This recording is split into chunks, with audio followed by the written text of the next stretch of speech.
strategy. Steorm staff know they face global ridicule if the verdict is damning.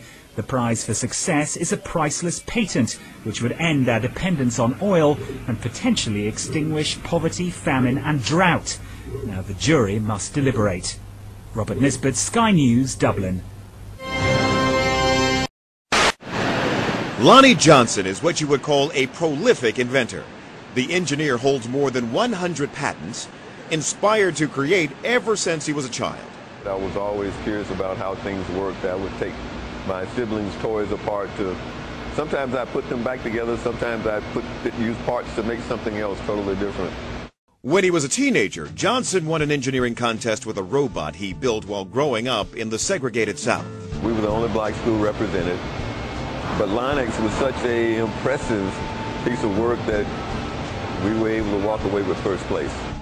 Years later, as an engineer for NASA's Jet Propulsion Lab, Johnson helped design the Galileo mission to Jupiter and the Mars Observer projects. But Johnson's biggest claim to fame was engineering this toy, the Super Soaker squirt gun. More than $1 billion in sales later, Johnson had the resources to work on his real life's mission, finding ways to power the world without polluting it. That was my strategy because I was having a lot of trouble getting investors or people to support the research that I wanted to do in the hard science area. The engineer started 2 companies, located them in what was once a blighted Atlanta neighborhood, and hired fellow scientists to work on his mission. We've done some things at the research level that a lot of people have predicted were impossible and could not work. Johnson and his team spent 7 years developing this lithium-air battery. A battery, he says, provides 10 times more energy than the most powerful batteries now on the market. Whereas the auto industry now is trying to get to 100 miles on a single charge, you'd actually be able to charge your car and drive up to 1,000 miles on one charge nonstop. So that would eliminate the reservation that a lot of people have about electric cars. Johnson has tested the battery's ability in the lab time and again. But in order to get the battery to work in an electric car, it needs to be larger. And scaling it up takes big money. We could actually put it in a car and drive a car, I'd say 12 to 18 months if we had adequate funding. But Johnson says companies with far more resources are starting to catch up. Now we've got large entities like the National Laboratories and the IBM and others who have very deep pockets are starting to focus on this technology. So we've got to run faster to stay ahead. The other potentially world-changing invention he's developed is this engine. The JTEC converts heat to electricity. Popular Mechanics magazine awarded the JTEC its breakthrough prize in 2008. And the National Science Foundation has said the JTEC has, quote, a good chance of being the best thing on Earth. It took us a while to convince people that even the engine was real and it could work. Johnson says the engine, which pushes hydrogen through a membrane, could power entire cities once it's scaled up. If we had a way of converting heat from the sun to electricity as cost effectively as we can burn coal or gas or natural gas to produce electricity, then we would be using the sun a lot more. This would really, literally change the world if we're successful. Johnson has received some funding from the Department of Energy and support from the Department of Defense, but not enough to get the project commercialized. That, he says, will take several $1 million. Everything depends on resources. I could have an engine working inside of a year at this point. So far, Johnson has mostly gone it alone. It has been a major personal investment the 61-year-old hopes will pay off in his lifetime. If it doesn't, it won't be for a lack of trying. Turn the machine on. Denny Klein fires up his hot new invention. His machine emits a flame that feels only slightly warm to the touch. But watch what happens when he touches anything else. Instantaneously, I can burn a hole right down through the center of that brick. The flame instantly turns hotter than the surface of the sun. Heat so intense it takes only seconds to literally burn a hole through charcoal. 3 seconds turns a brass ball to glowing liquid metal. Tungsten lights up like a sparkler. Steel, lead, and other metal slices on contact. Yet the tip of the welder stays cool to the touch. No other gas will do this. Denny Klein uses an alternative fuel source once thought impossible. He says people still have trouble believing him when he reveals his liquid fuel. Water. Take water and electricity, and we break it down through our very unique electrolysis process. Klein has just patented his process of converting H2O to HHO, producing a gas that combines the atomic power of hydrogen with the chemical stability of water. It turns right back to water. You can see the water running off of this. Klein originally designed his water-burning engine for cutting metal. He thought his invention would replace volatile acetylene in welding factories. Then one day, as he drove to his laboratory in Clearwater, he thought of another way to burn his HHO gas. On a 100-mile trip, we use about 4 ounces of water.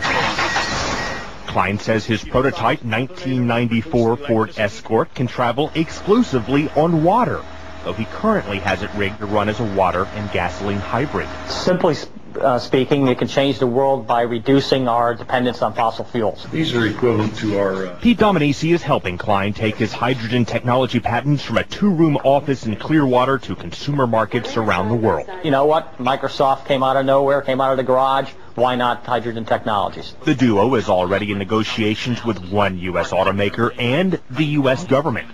Their plans have grown from basic welding with water to powering the entire world from the safest and cleanest fuel on Earth. Craig Patrick, Fox News.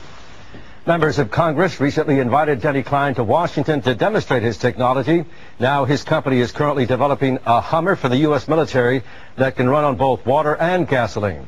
So far, his water-powered engines have passed all performance safety inspections, so all systems appear to be go right now, and gives new meaning to the term running water. You just have to hope that water prices don't go up like the gas. The top our news here at 6 o'clock, an age-old dream becoming a reality. A local inventor has discovered a way, hear this, to use water to run your car. It's a major breakthrough that will no doubt make motorists happy. And as Ralph Robinson explains, the Pentagon is also showing lots of interest in this project. Water has always been considered a precious commodity, but Stan Meyer's invention may make it even more valuable. He has developed what's called a water fuel cell. It has taken the place of his old gas tank. The water fuel cell breaks down water molecules into oxygen and hydrogen.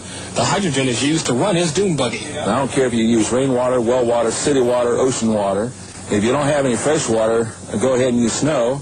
If you don't have any snow available to you, then use salt water because there's no adverse effect to the fuel cell.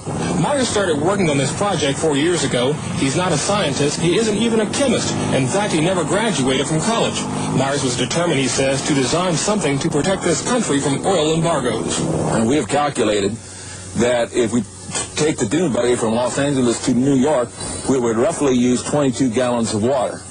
The Pentagon flew a lieutenant colonel in last week to look at Meyer's invention. There's talk of possibly using it in the Star Wars defense program and to run army tanks. Myers is currently perfecting a water fuel cell for cars. It will cost about $1,500. He says it won't need any maintenance, and you won't have to replace it. It'll be at least 2 years before the fuel system goes into mass production. The day it happens will be one the fuel industry hates, but it'll put a smile on the face of those who've had to say at one time or another, fill her up. I'm Ralph Robinson. As you can see, many patents have already been received, and many more are forthcoming. To date, over 42 patents have been applied for. Right now, we have the entrenched energy monopolies and cartels. You know, we have OPEC, and we have the 7 sister oil companies that control all the oil and energy.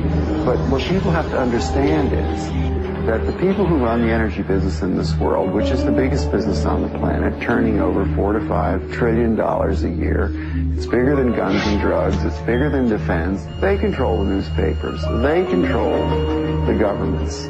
But these companies are so big that they regulate the government, which regulates them. It's not free. Nothing is free. But cheap and efficient energy exchange is a viable concept. Now I say that everything in this universe is free energy. It's been dreamed of for hundreds of years that somewhere, someplace, as Tesla said, man will hook his machinery to the very wheelwork which drives the universe itself. The history of science is the history of the suppression of great inventions. A few classic stories. Nikola Tesla. Nikola Tesla is regarded as the founding father of free energy. His astounding developments in the generation of alternating electrical current are still being used today.